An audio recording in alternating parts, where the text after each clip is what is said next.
ライオン神エスカノール様だ。震えるさ。 Hey guys, what's up? Welcome back to the channel. It's Cynic Alex. And you know, this week in Global for 7DCRIBS Grand Cross, the events are cool and all, but if you're one of the players who tried to get Melascula foolishly and got completely obliterated and shafted, or if you were one of the players, hopefully the majority of players who were smart enough to not even bother spending diamonds for Melascula, there's not a lot to do on top of the fact that there are no half-off stage events. I don't think there's no half-off stage events today, and I don't think there's any half-off stage events for the next while, like for like almost a week. So it's a bit of a dry week. However, there is one piece of extraordinarily powerful content, and it's not the BOGO. It's not the BOGO, obviously. Guys, listen, I've been so bored. I've been so bored that I've overcome my own laziness to complete all of the chapters to get the extra diamonds. So I actually completed the chapter 3 quests, and I used the diamonds that I got to finish my third rotation or my fourth rotation from Melascula, just to confirm the absolute 100% shaft. On that, I think my GSSR was Green, Griamore, and Deldry. So that was cool. But yeah, we're going to finish these off. So I would recommend, if you haven't finished them off, to finish them off. But that's not what the video is about. The video is about this new piece of content. Alex, what are you talking about? What is this new piece of content? Let me show you. Okay? You go over here. Eat a meal at a friend's tavern, guys. Remember back in school when you were in elementary school or whatever, and your friends would be like, you want to come over to my house? Let me ask my mom. And you'd go over to your friend's house and you'd eat all their exotic food that you didn't have at home, right? Like your mom wouldn't buy the super sugary cereals, but when you go over to your friend's house, they've got the Cocoa Puffs, they've got the Captain Crunch cereal, right? The Frosted Flakes, they've got the Fruit Loops, they got all the cereals that are bad for you, that have all the chemicals. Well, that's what we're gonna do. We're gonna go over to the people that have chemicals, and we're gonna see what they look like, not only in terms of, we're gonna be judging their tavern. I was gonna say their knighthood. We're gonna be judging their tavern, and we're also going to be talking about a few legitimate tips. These are legitimate tips. So we're gonna start with this guy, Haki Hanma. I'm just choosing him because Escanor, and I honestly don't know. How do I do this again? Oh yeah, you click on them and you click visit tavern. Okay, so there is actually some content. There is actually a tiny bit of informative stuff that you can take from this this eating at your friend's tavern. So okay, yeah, his tavern's, yeah, it's sad. He's got the 100 days thing, and that's it. Okay, another thing I've noticed, by the way, for all the taverns, Escanor's missing. So Netmarble Fun devs, please fix that. But let's give him a rating here. He doesn't seem to have many of the tavern cosmetics besides the free ones. It's a bit of a disappointment. He didn't even get, or he didn't even change to the 100-day tables. So we've got the old default tables. Bon, he hasn't shaved Bon. Please shave your Bon, Haki. What are you doing? Just give him a shave. Just grab the clippers, give him a shave.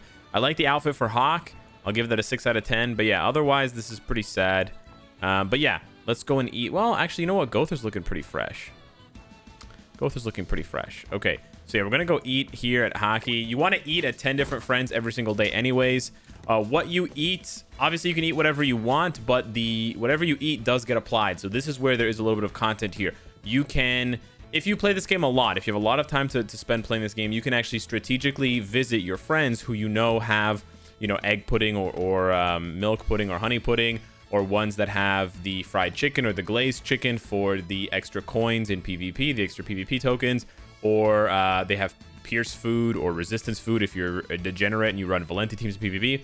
So you could, you know, plan to come to Haki's tavern once a day, and you could chow down on this resistance food, which, by the way, does not look anything like the picture. False advertising.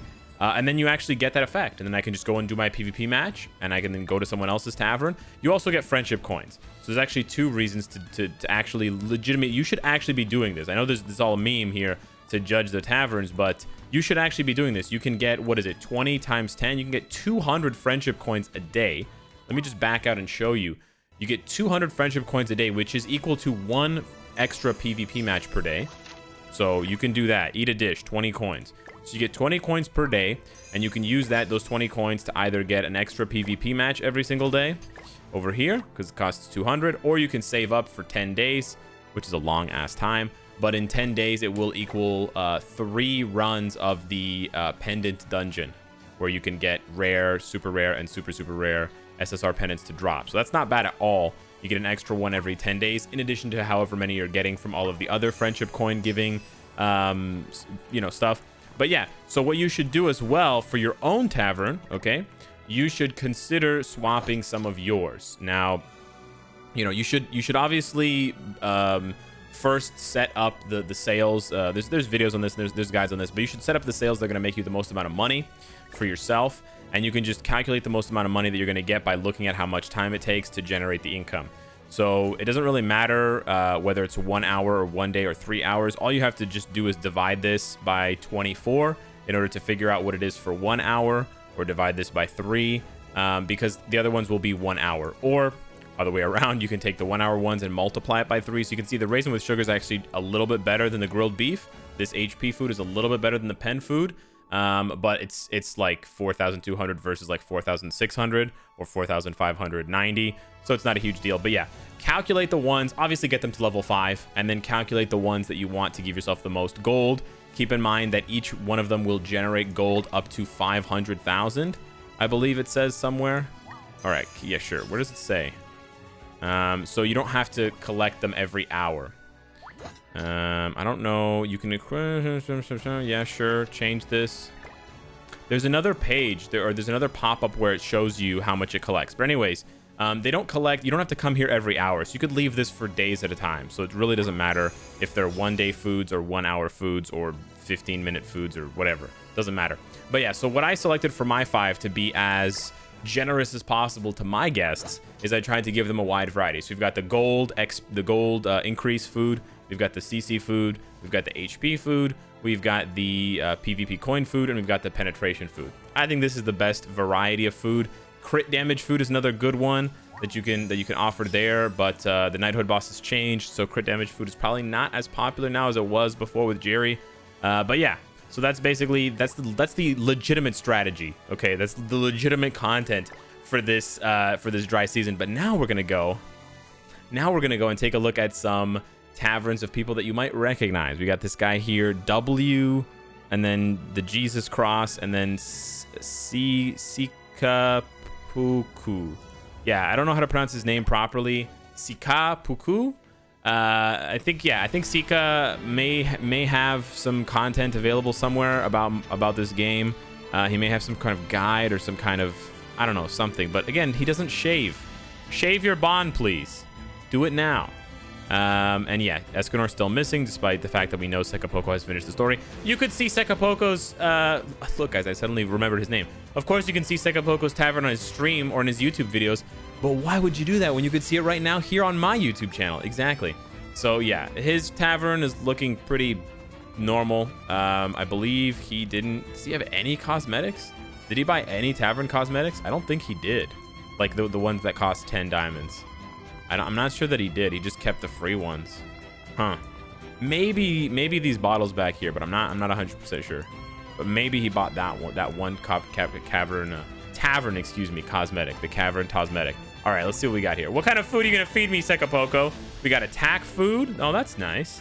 We got pierce food. We got pudding. We got 2 types of pudding. My God, you're giving me selection, sir. And then we've got the degenerate resist food because yeah, Valenti comps. Let's have some grilled beef with herbs. All right, Meliodas is not vegetarian. This dish is probably the one that most resembles the picture, but otherwise it never ever looks like the right picture. But yeah, honestly, Seka, I'm a little bit disappointed. Your tavern looks pretty busted. I think your subscribers deserve better than this, bro. Come on, at least change the flooring, change something. I know you live that scuffed life, brother, but I feel like this is just maybe possibly a little bit too scuffed. Also, sir, you've got like 1,000 barrels over in the corner here. What is up with that, sir? Do you have a barrel fetish? Who knows? And then the music you're playing, you can change the music. Did you guys know that? So right now in game, I'm changing Sekapoko's music, and he's probably wondering what's going on. There's a ghost inside his jukebox. No, I wish that it actually changed the music that they listen to, but it doesn't. All right, one more person on my friends list. You're probably gonna recognize him as well. Siatin. I think he's American. I'm not sure.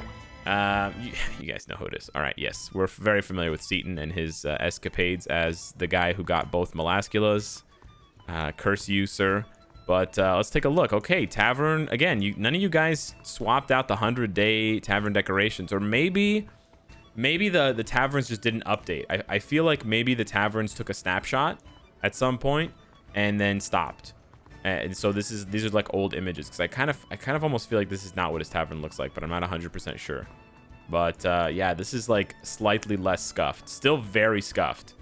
Oh, but he's got the nice doors. He's got the nice doors. No, thank you, fighter. He's thank you though. He's got the nice doors. I don't know if he has the nice jukebox, but he's got the pimpin', what is this? Ale beer machine, the Vanya ale giver.